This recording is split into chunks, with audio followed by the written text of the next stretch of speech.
Thank you, Rabbi Yedid, one of the big builders of the Syrian community, Mamish. You know, I'm very touched to be here. I really am. I feel I'm emotional to be here. You know, he sat in my office, and I wrote the sefer. I said no when they asked me to write it. It's too much work. Please write it in English. And I said no, I can't do it. It's too much work. Come on, no, do it, no. I said no, eventually I gave in, and then look at this, unbelievable. I came to Brooklyn not so long ago, because the Ben Chaim family brought me to write a book about Chacham Baruch, and I finished writing it. It's by them, they're reviewing it now, and as I'm writing the book, Chacham Baruch, Zechron Levracha, I'm thinking, this is the sleeping giant, the Syrian community, awakening the sleeping giant. It's unbelievable. 3,000 people learning every day and night in Shaarei Tzion. Who would have thought 20 years ago? The giant is waking up. When Japan attacked America, they said they woke up the sleeping giant. That's what's happening right now. The giant is waking up. So a big thank you to the hostess. Everyone, thank you. What is a chus to have such a beautiful gathering in your house? What is a chus? To Rabbi Yedid, who comes, who really, Mom is creating what he's doing here. They could study this, you know, in years to come. The study of how to change the community. To the Rebbe Tzindali. Yes? What's a Rebbitzin? Tell me. What is the meaning? How do you define Rebbitzin? It's not someone who influences a community? Is that not a Rebbitzin? Oh, you don't have smicha. I give you smicha right now. You want me to write it up for you? But we all know it doesn't happen by itself. Rebbitzin Dalit credits who she is by her parents. And her amazing parents, she says, I got what I am from them, from my family, my husband, and together, none of us live in a vacuum. So it's all of us. It takes a family, it takes a city, right? If you don't have people coming to listen to your Torah, then what is your worth as a teacher? So it takes everyone together. Baruch Hashem, we're here today.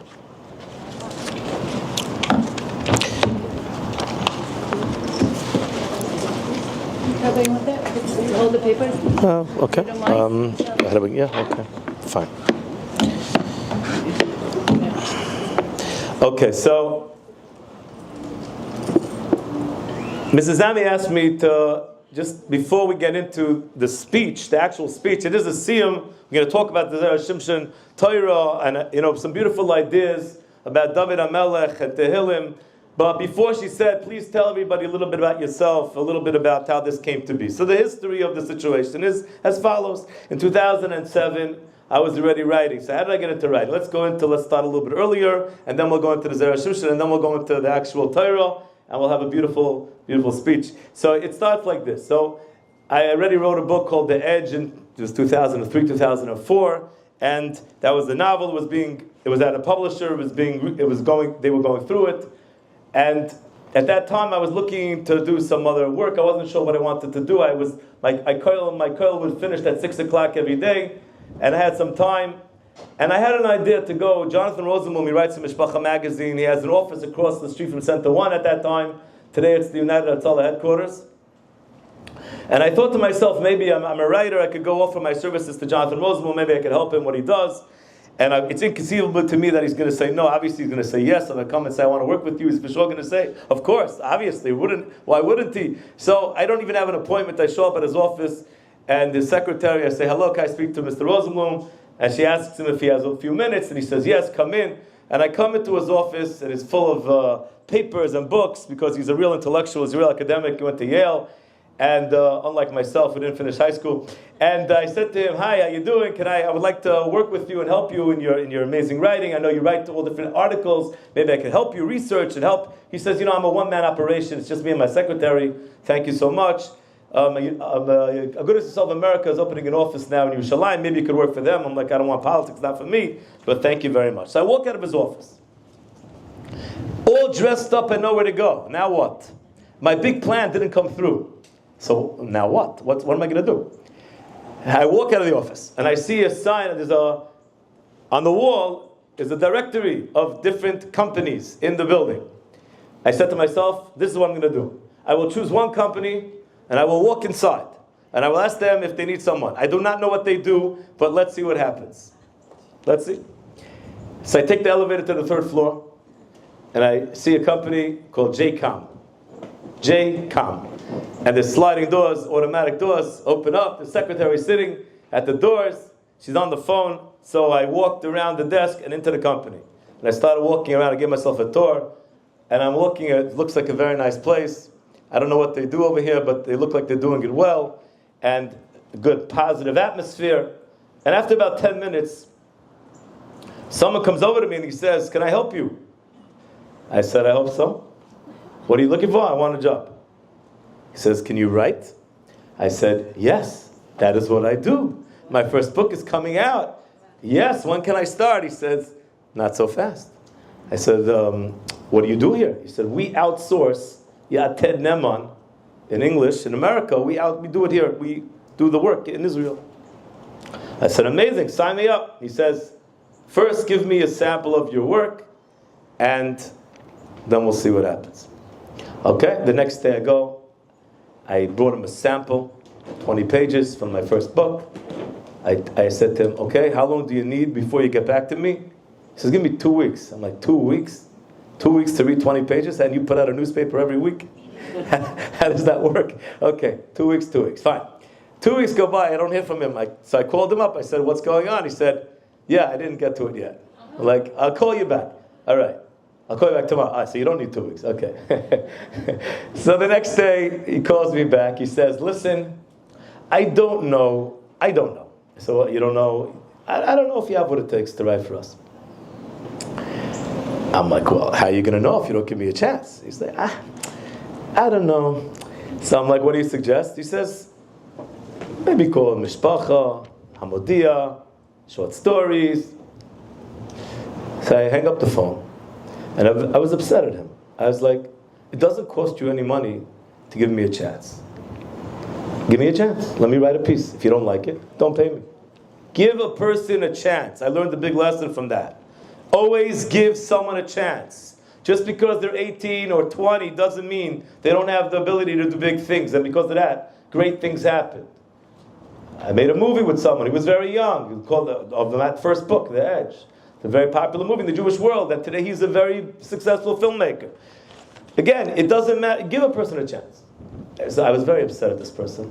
But I said, okay. I sat down right then and I wrote my first short story. But then I said to myself, what am I going to do with it? I looked at Hamodia. It says editorial offices. It's so like serious, so professional. And I was just like, my self-confidence just got a beating. Call Hamodia, scary. So I didn't do it. I didn't call. But then someone came to my parents' house, an old friend of theirs. He was starting a newspaper. He asked me to write for him, whatever it was. I published. 6 months later, I called Hamodia. I got through to Mrs. Sarah Chava Mizrahi. She was the head of the magazine. I ended up writing for them. And within a year and a half, there's a genre called the Nachman Seltzer story. Baruch Hashem. A year and a half later, Shabbos morning, I'm sitting at a friend of mine across the table. There's a couple sitting there. The wife looked a little familiar. So after Amotzi, I said to her, "Why do you look familiar to me?" And she said, she got this look in her face, a sheepish look in her face. And she said to me, "I am the secretary at JCOM," she said. "Yes, we know we made a mistake. Maybe you'll come work for us now." That was what happened. And I learned a tremendous life lesson. I learned that Hashem says, okay, you want something in life. Show me how much you want it. Get up and make your hishtadlut and start. And I will meet you. But show me that you want to do it. Don't sit back and say, Hashem, do all the work.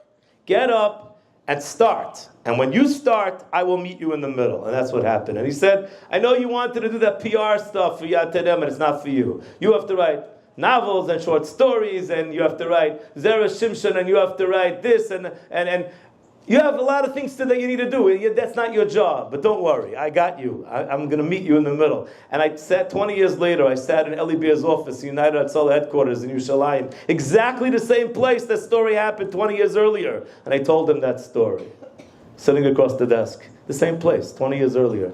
Hashem has a journey for each one of us, and we have to get on that path. And Hashem's like, okay, you're doing it, I'm going to meet you. You're doing your shtadlut, okay. So that leads us to Zera Shimshon. 2007, Friday night, I leave the shul. A friend of mine comes over to me. English guy, his name is Nigel. Nigel. Only English people, right? Can you imagine American with the name Nigel? Nigel. So Nigel tells me, I have to tell you a story. My father-in-law was sick. Whole story. He learned Zera Shimshon. He was introduced to it by the person who has a farm store in Manchester. Learned the Sefer. It's a segula. He learned the Sefer. He got better. I wrote the story in the newspaper. And all over the world, people are reaching out to me. Where can I get the Sefer? It's out of print. It was out of print. It really was. You couldn't find it. And even if you found a copy, you could really understand it because it was written with an old font and the words are crowded together. It was very hard to understand. Even on a good day, it's hard to understand the Sefer. Even if you have the art scroll, it's hard. But this was very hard, and it was out of print. But it led to people reprinting the Sefer. And then in 2011, Rabbi Binyamin Pashkis, who devoted so much time to spreading Zera Shimshon, he tracked me down. I was in America with my wife, and he tracked me down. He said, please meet me in Borough Park in Agudas Yisrael, 18th Avenue. Please write a follow-up piece about all the people who saw Yeshuot in their life because they learned Zera Shimshon. And I did, and then he asked me to write another follow-up piece in 2013. And then eventually they started asking me to write in English, and that led to the first on the whole Torah, another volume, and then Eshet Chayil, and now Baruch Hashem, Tehillim just came out like a month ago, Baruch Hashem. So thank you so much. This is an amazing thing. And the more I talk to everybody here, I'm mamish touched. You don't understand. It's amazing to see what's coming out of this thing. It's unbelievable. It's changing so many lives. It's a beautiful thing to know. I'm sitting in my house, Ramat Beit Shemesh, and thousands of people around the world are learning the Sefer Shabbos Kodesh. They're with their teachers. They're learning. It's an unbelievable thing. Thank you, Hashem. Thank you. Zeh hayoim asa Hashem nagila v'nismechabay. So I want to start with, let's talk about Zera Shimshon. This is a siyum today. It's a big day. Let's talk about our Rebbe. That's a little Torah from our Rebbe. Let's talk about David HaMelech. Right? If I ask you, yesterday I spoke to a group, I spoke about the ultimate leader of Klal Yisrael, Moshe Rabbeinu. You enjoyed thank you so much. Okay. But today I want to talk about the leader of Klal Yisrael. I think if I ask you who's the one we connect to the most, that the most beloved of our leaders, I think it's David HaMelech. We feel so connected to him. It's hard to feel connected to Avraham Avinu, not because we're not connected, but he did things that it's like we can't do these. Hashem says, Shech Yisrael, we're not there, we're not in that place. But David HaMelech, his life is a life that we can relate to. He had so many challenges, and he got up each time. It's unbelievable. Tehillim is like a therapy book, if you think about it. David HaMelech is sharing all his things, his hardships. He's sharing it with everyone. This is what I went through. This is what I went through. And it's for us to understand that if he went through it, and he got up, we can also learn from him. So I want to start with a word from the Zera Shimshon, a concept, then we're going to bring it up, we're going to open it up, and talk about David HaMelech, what he went through, and how it happened that he sinned, because right off the bat, we have to understand how that happened. Especially David HaMelech said about himself, he testified about himself, Libi chalal bekirbi, I have no yetzer hara. I beat my yetzer hara, so I believe you. I believe David HaMelech. If he beat his yetzer hara, how did that happen with Bathsheba? We have to understand this. Something to understand. I believe it. He said he beat his yetzer hara, so then how did he end up sinning? We have to understand. But before, let's go into just we have to talk about, we have to give the kavod to the Zera Shimshon for his Torah. And the pasuk tells me, in Tehillim, Pnei Elai v'chaneni ki yachid v'ani ani. What is the pasuk teaching me with the words ki yachid v'ani ani? From these words, it seems like David HaMelech is beseeching Hashem to turn to him specifically because he is a yachid. He is on his own. So the Zera Shimshon wonders, why is that a good thing that you're on your own? Your solitary state is a point in your favor. Hashem would turn to him dafka because he's by himself. Doesn't it say, Hein kel kabir lo yumas, which means that Hashem is never turned away by the tefillah of the tzibur. To be in a tzibur is a good thing. Why is David HaMelech speaking about his solitary state? What was David HaMelech's kavanah when he said, Ki yachid v'ani ani? After all, David is a king. He's not a yachid. He's not a poor man. What does he mean? Says the Zera Shimshon. I want to quote you a Gemara. Gemara tells me David HaMelech brought a korban olah as a tshuva for the story that happened with Bathsheba. The Gemara says the story of David and Bathsheba should never have happened. And the only reason it happened was because Hashem wanted to teach Klal Yisrael a big lesson. What are we supposed to learn? Hashem did this because He wanted to see how David HaMelech was going to do teshuvah, and to teach us that we could do teshuvah. But why would Hashem cause David HaMelech to sin so he would do teshuvah? The answer is, this is not just for David HaMelech. He wants us to learn. It's not just for David HaMelech. He wants us to learn from the actions that anyone can make a mistake, even David HaMelech. Anyone. And anyone can do an aveira, but everyone can do teshuvah.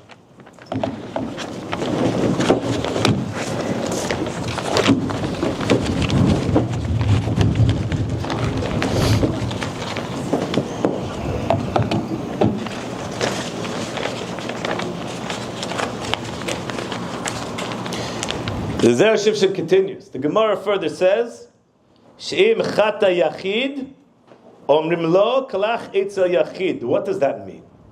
It means if Hashem hadn't wanted David HaMelech to teach Klal Yisrael about the koach of doing teshuvah, Hashem would have helped him save himself from the sin.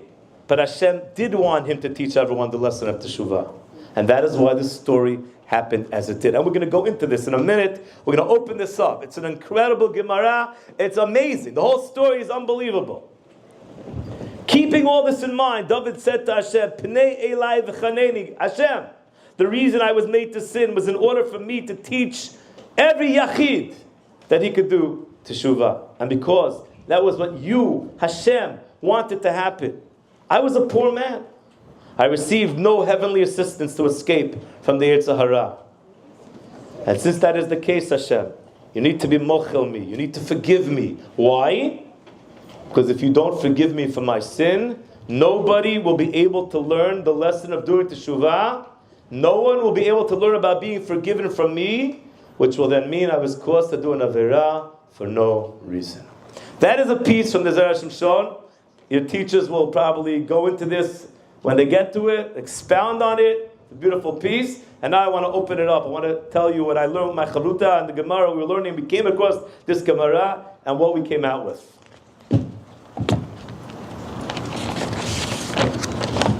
So, the Gemara in Avodah Zarah tells us that David HaMelech, he had this terrible story. He had this story, right? And everyone knows it's such a sad thing because he was such a great man, such a tzaddik. And everyone in the world knows about it. If you ask anyone, you can ask any person, religious, not religious, Jewish, not Jewish, ask him, you know, King David, Bathsheba. That's the only thing people know sometimes. What a sad thing. David HaMelech is so much more than that. David HaMelech is the Avot. David HaMelech is the Ushpizit. David HaMelech is the Mashiach. David HaMelech is the king. David HaMelech is... He's everything. And what do they know? Bathsheba. Unbelievable. And I don't understand because what did I tell you before? David HaMelech said, I overcame my Yetzer Hara. So if you overcame your Yetzer Hara, how's that possible that this happened? How could you have fallen in a way that people still talk about today? How did this come about? I don't understand. I want to understand how this happened. Says Rashi, on the spot in Avodah Zarah, Hashem took away David HaMelech's Bechira and he sinned. Hashem took away his Bechira.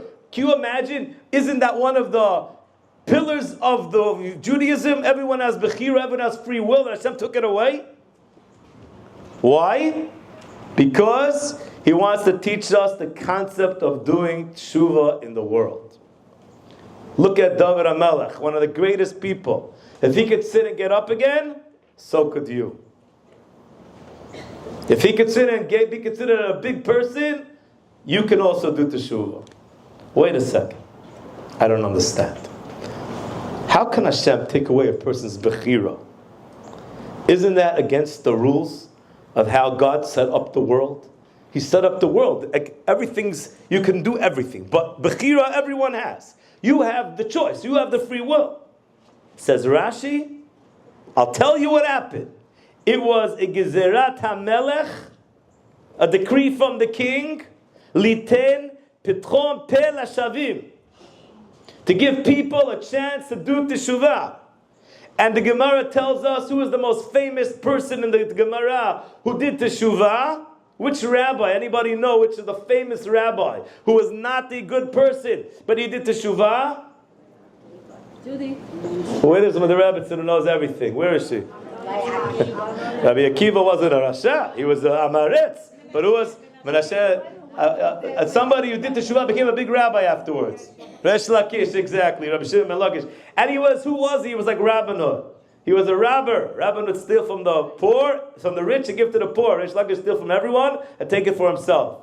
Very similar, but a little different. And he was this robber, and he had a band of men who follow him. And he was so powerful he could jump across the swimming pool, the Gemara says. He comes to the swimming pool, he jumps right across the swimming pool. He was so powerful. And one day, Resh Lakish is doing his jump across the swimming pool. He jumps in the middle of the Jordan River, and there's Rabbi Yochanan. Rabbi Yochanan is there in the river, and Rabbi Yochanan, the Gemara says, one of the most beautiful people ever. Like Rabbi Yedid said, it's a beauty, it's an internal beauty. The chayra, it's an internal beauty, maybe also external. Whatever it was, Reish Lakish was very impressed with the rabbi, how he looked. And Rabbi Yochanan looks at Reish Lakish, at this powerful person, and he says to him, you should use your power for Torah.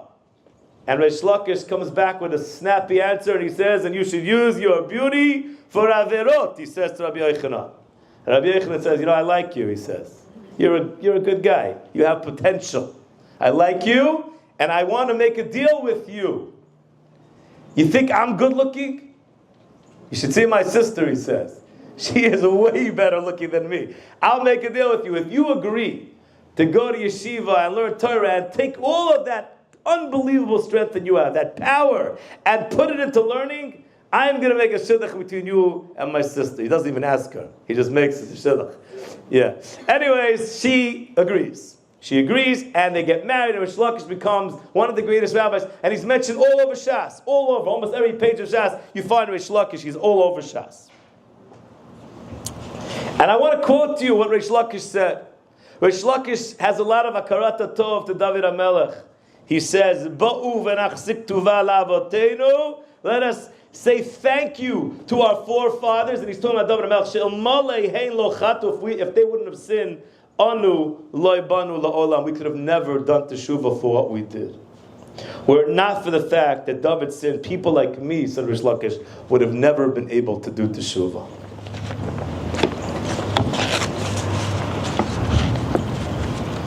I don't understand. That still doesn't make me happy. Who says you can make one person sin so that another person will do teshuvah? Who says? Where do we have this concept?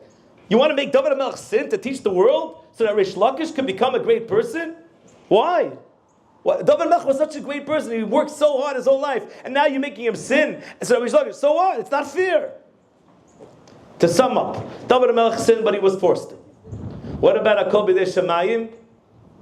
How could Hashem take his bechira from him? What about B'derech She'adam Rotzeh Leilech? What about all these things Chazal tell us? Unless we come to understand something very amazing. What if I tell you that this is what David HaMelech wanted? Why? The answer is everyone, because every person has a dream in life.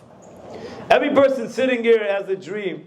We all have a dream. One person's dream is to start their own line of fashion care. I don't know. One person's dream is to have, right? A line of shoes. One person, I want to teach Torah. I want to be a teacher of Zera Shimshon. I want to start classes. Everyone has a dream. David HaMelech had a dream. You know that? He had a dream. What was his dream? David HaMelech said to Hashem, I have a dream. Rabbanu Shalom, I have a dream. I want, when you go to shul on Shabbat, you hear the chazan, at least for Ashkenazim, do the nusach of Ashkenazim. You go to shul and the chazan goes, Baruch atah Hashem Elokeinu v'Elokei Avosseinu Elokei Avraham Elokei Yitzchak Elokei Yaakov v'Elokei David Hakel. I want to be one of the avos, one of the avot. I want to join a select club, very small club of 3 members, Avraham, Yitzchak, Yaakov. I want to be there. I want it to be Avraham, Yitzchak, Yaakov, and David. I want the forefathers to literally be the forefathers.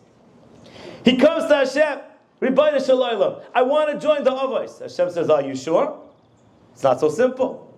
Not that I'm knocking you. You're great. Maybe you deserve to be in that club. But are you sure? What's the problem, says the David HaMelech? The problem is, if you want to join the avos, you have to go through a lot of tests. It's not a simple thing to join the avos. Are you ready for the tests? Says David HaMelech, am I ready? Libi chalal b'kirvei overcame Yetzirah. Of course I'm ready. So what does Hashem do then? He takes away his bechira. So now suddenly it's not so simple anymore. He thought he overcame his Yetzirah. But suddenly Hashem takes away his bechira. His free will is gone. He has no choice. So first of all, if he has no choice, what kind of a test is that? Right? It's not a test if you can't pass it. That's not a test. If there's no way he can overcome what happened with Bathsheba, then it's not a test. So why is that a test? That's not even a test. I don't understand. That's not a test. So let's put that on the side. We'll come back to that. I don't understand. That's number one. Okay, so David HaMelech wants this. He asks for it. Hashem gives it to him. And then Hashem takes away his bechira and makes him sin. How can Hashem do that? By taking away the bechira, Hashem shows all future Ba'alei Tshuva, you can also return. But it's not fair to David. But it is. Why? Because who do we turn to? When Klal Yisrael has tzarot, who do we turn to? Tehillim. David HaMelech, we turn to David through Tehillim, where we hear the cries of his wounded soul, singing praises to Hashem through everything that happened to him. The lion and the bear and Ashol and Avshalom and Adoniyahu, the Plishtim, Bathsheba, his father. So many things happened to him, and he wrote about them, and we connect to him. And why do we connect to him more than anyone else? Because he fell and got back up. And if he fell and got back up, so can we. So did Hashem give him what he wanted? He gave him something even greater in a way. He's the man we connect to anytime we're in trouble. It's a beautiful thing. So David HaMelech is Ushpizin. And David HaMelech is the Mashiach, comes from him. And the king. And he's mamish unbelievable in every tchum. And he's the one we turn to anytime we're in trouble. But wait a second. I know he got something amazing. But that's not what he asked for. What did he ask for? I want to be one of the avot. That's what he asked for, right? Is he? So did he achieve that goal, everyone? Did he, at some level, become one of the avot? Can anyone think of something where we see that David HaMelech did become one of the avot? Anyone? Can anyone think of a place where we see that David HaMelech did achieve it? Of course. Where? One of the leg of the... Beautiful! One of the 4 legs of the Merkavah, Abraham, Yitzchak, Yaakov, and David. And another place. Beautiful. I'll give you another example where we see that David HaMelech is one of the avos on a certain level. Because there's a bracha in the Torah that we say, Magen David, and the Gemara in Pesachim says, V'asita lecha shem gadol b'shem agdolim, like the names of Abraham, Yitzchak, and Yaakov, Magen David, Zeu shomrim Magen David. This pasuk teaches us that we say the name of David in the bracha of the Torah, like we say Magen Avraham in Shemona Esrei. So he mamish becomes one of the avot. On a certain level, he's like a quasi-av. Yeah, maybe not 100%, but he's up there. And the Gemara says,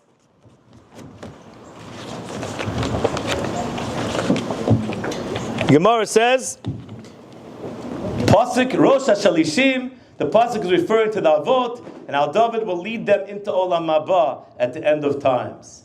And the Gemara says, after Tchiyat HaMetim, there will be a great Su'udah for Tzadikim, and David will lead Davot in the benching. Okay? So he achieves everything. All his goals. Beautiful. Now I have a question, everyone. I have a question. This is my question. You are one of the Avot. But you don't need that.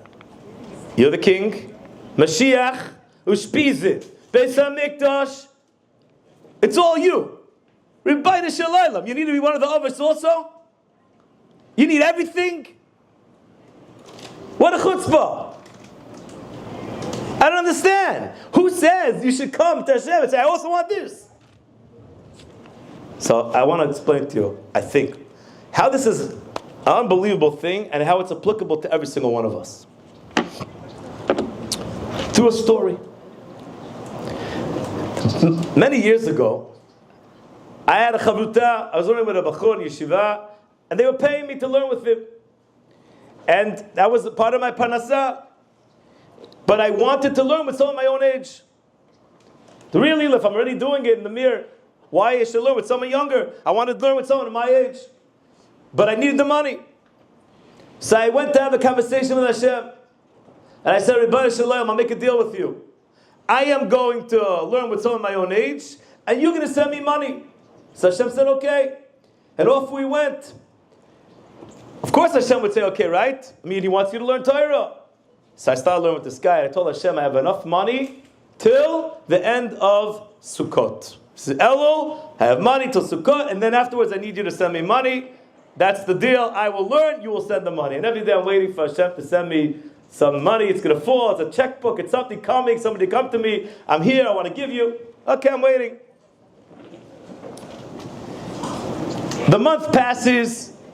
No money. Everything's good. I'm completely sure it's going to come.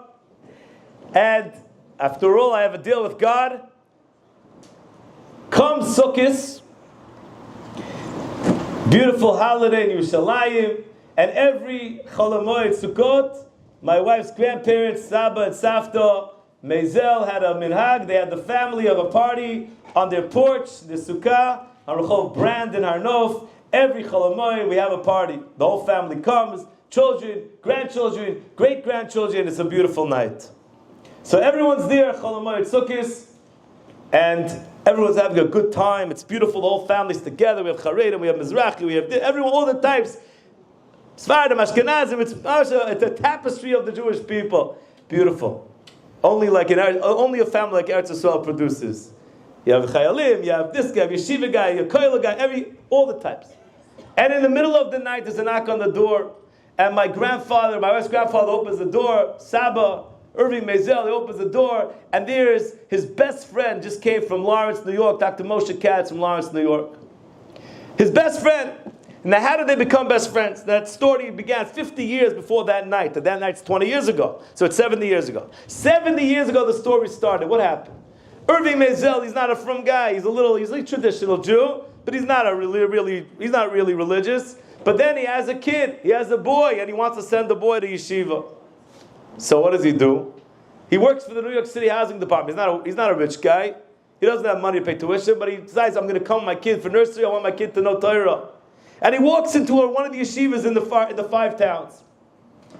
He goes into the office, and he says to the guy by the desk, hello, my name is Irving Mezel, and I want to sign up my son, Howie, to the yeshiva. Says the guy by the desk, do you have money to pay tuition? Says Irving Mezel, I do not. However, I am a contractor, and I'll make you a deal. Anything breaks in the yeshiva, call me, I'll fix it. That's the way I'll pay. I'll pay minimal, and anything breaks, I'm your man. I know probably how much you pay on contractor work. I'll be your man. I'll take care of everything. Says the man by the desk, thank you so much. We'll deal with our yeshiva. You come back next year, we'll get you a scholarship. Irving Mezel looks at the guy.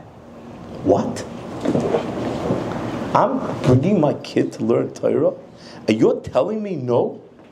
What kind of yeshiva are you? What kind of a Jew are you? What kind of a parents do you have? Now he's like a New York City housing department guy. You can imagine. He's not like, he's a tough guy from New York City. He's like, you call yourself Yeshiva, he starts yelling at the guy. And he's like, I don't want to say what he said. So he said, use your imagination. He's like screaming and You have to know Saba. Saba was a tough guy. He wasn't. Dr. Moshe Katz is sitting in his office. He hears somebody screaming, like the world is coming to. He gets out of his office and he sees this guy slamming doors, walking out of the school. He follows him to the parking lot. And he says, excuse me, sir, can I get a ride with you to Farakaway? So the man says, sure, get into my car. So Dr. Moshe Katz says goodbye to his own car. And he goes into this man's car and he says, what happened? Why are you so upset? So the man says, Rabbi Mezel says, what do you mean? I came to bring my kid to yeshiva, and they said to me, no, because you don't have enough money. And I said, I'm a contractor, I'll pay by work. I think that's a good deal. I'm not asking for charity. And Dr. Katz said, it is a good deal. I paid the checks. It's a very good deal. I'll bring you the papers tomorrow. He says, I don't want charity. It's not charity. It's a very good deal. I will bring you the papers tomorrow. Your son's in the school. They become best friends. Every Shabbos, they eat together. Saba becomes vice president of the Young Israel for Rockaway. Moshe Katz was the president, Saba's the vice president. He built the building of the Young Israel for Rockaway. And every time Moshe Katz drives by the building, he says, that's the building my friend Irving built.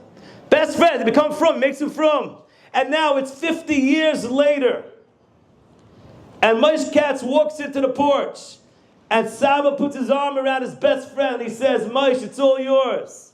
It's all yours, Moshe. At the end of the party, Moshe Katz comes over to me. He says, Reb Nachman, I love your writing. I want to write a book about my family from the Holocaust. 9 out of 10 kids survived the war. Come to my hotel the day after Sukkot. The day after Sukkot. I'm going to talk about writing the book. So the day after Sukkot, I drove to the King Solomon Hotel in Yerushalayim. I sat with Moshe Katz. And at the end of the meeting, he gave me the first check. And for the next half a year, a check came in the mail. And I had more than enough money for what I needed. But it wasn't just that book, because that led to Child of War. And that led to...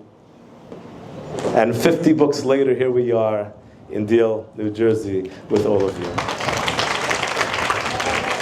So the idea... 50 books. 50 bucks. Baruch Hashem. And the idea is, everyone... The idea is that...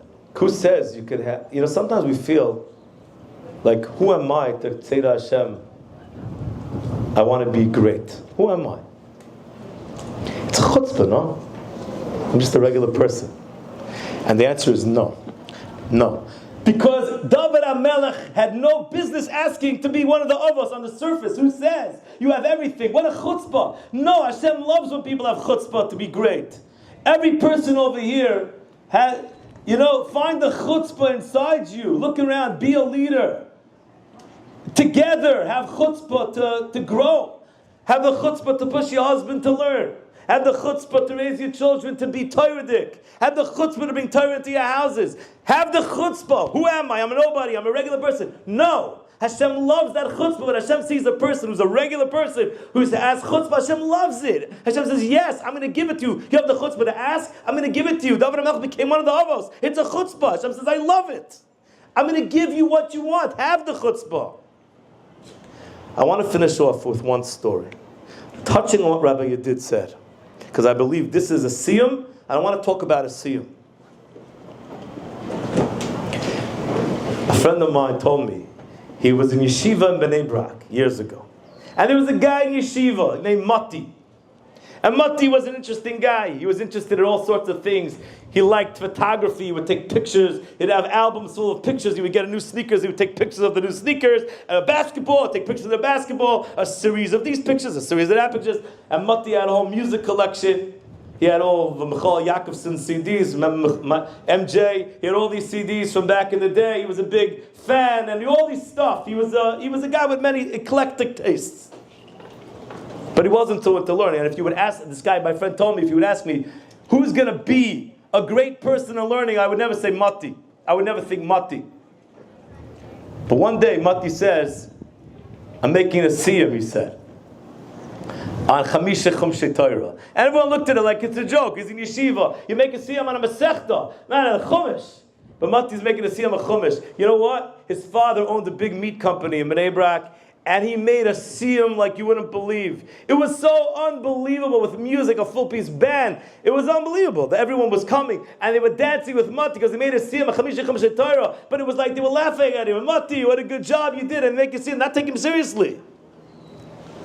A few months go by, Mati made a siyum on the Ben Ish Chai, and again they made a party, and again this, and again everyone's laughing. Mati, Mazel Tov, great job, congratulations, Mati. He was a party guy, Mati. Nobody took him seriously. He's not a learner. He's a fun guy. He takes pictures. He has music. He's geschmack. He's not a learner. He's not a guy you would think is going to become great in learning. Slowly but surely, Mati makes a siyum on another Masechta. Mati makes a siyum on another Masechta. And one day, my friend tells me, he's invited to Mati's siyum Hashas. He hires a hall, the biggest wedding hall in Petach Tikva. There's a 10-piece band. Mati is flown into the hall by helicopter. They lower a ladder, and he climbs down the ladder into the place, and there's this huge thing. And everyone, again, they're not taking him seriously. He made a siyum Hashas, it's unbelievable, but it's Mati. Mati's a fun guy. He plays ball, he takes pictures, he listens to music. Mati, they're not taking him seriously. And my friend says, eventually you leave yeshiva, you get married, and you go your separate ways. Time passes. I haven't seen Mati in about 5 years. And then one day, he says, I run into Mati. There's something about him, it's different. I can't put my finger on it. It's not the same person. I look at him, I'm trying to find the Mati I know. And I say, Mati, how's the photography doing? He says, yeah, I don't really do it anymore. How's the music collection? I gave it to my brother. I gave it to my nephew. And suddenly I understood. It's just not the same person. What happened? Why do we make a siyum? Every time we learn, there's something that changes inside us. And we don't see it, like Rabbi did said. We don't see it. But there's something changing. But if you don't see a person for 5 years, and you come back and see them, suddenly they're not the same person. Mati now is not the same Mati. And that's what happens. I know if I come back, Be'ez Hashem, 2 years from now. Next year, but I'm saying that difference in a year also. But if I come back in 2 years, I know that everyone here, it's going to be that I'll be like, Mati, what happened to you? And it's not the same group. It's just a different community, a different city. The giant is waking up. We're waking up the sleeping giant through the koach of the tzaddik. You're doing for the tzaddik when you learn his Torah in Shemaim. He goes up in Shemaim. He has a karata tov, and he goes to daven for every one of you, and it has an effect on us. And lot, slowly but surely, every word of Torah goes into every neshama, and nobody here stays the same. And when I come back here, B'ezrat Hashem, and I see you all again, it's going to be a different crowd, and it's a great crowd now.